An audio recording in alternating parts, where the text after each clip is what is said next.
Hello ඩයිරවිත් තමා මගේ YouTube channel එකට ඔයාලා හැමෝම සාදරයෙන් පිළිගන්නවා. ඔන්න මගේ කතාවට අහුම්කම් දෙන ගමන් වීඩියෝ එකත් ඉවර වෙනකම් බලන්න අමතක කරන්න එපා. හරි, අපි වැඩි කතා නැතුව කතාවට යමුකෝ. 2025 දන්නේම නැතුව ඉවරුණා නේද?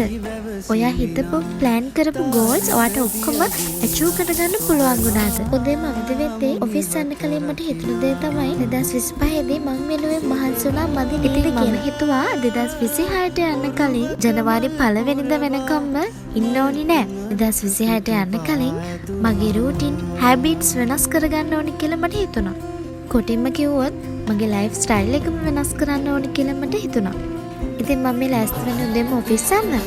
ඉතින් මම හිතුවා මගේ උසස් අධ්‍යාපන කටයුතු වගේම මගේ අධ්‍යාපනික කටයුතු නැවත ආරම්භ කරන්න. කොච්චර ඉගෙන ගත්තත් වැඩි වෙන්නේ නැහැ කියන එක 2025 අවුරුද්දේ මට හොඳින් මතක් කරලා දීපු අවුරුද්දක්. මගේ අම්මගේ එකම ආසාව මම 2026 කම්ප්ලීට් කරන්න ඕනි කියලා මට හිතුණා. එහෙනම් ඔයත් 2026ට යන්න කලින් 2026 2025 අවුරුද්දේ ඉඳලම ප්ලෑන් කරන්න. හිතලා බලන්න ඔයා මොනවද 2026 අවුරුද්දේ කරන්න කියලා. ජනවාරි 1 වෙනිදා කරන්න හිතන් ඉන්නව නම් ලස්සන ළමයෝ. ජනවාරි 1 වෙනිදා කියන්නේ මට අනුව නම් මැජිකල් ඩේ එකක් නෙමෙයි.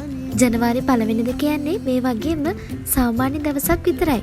ඉතින් 2025 අචීව් කරගන්න බැරි වුණ හැම ගෝල් එකක්ම 2026 දී අචීව් කරගමු.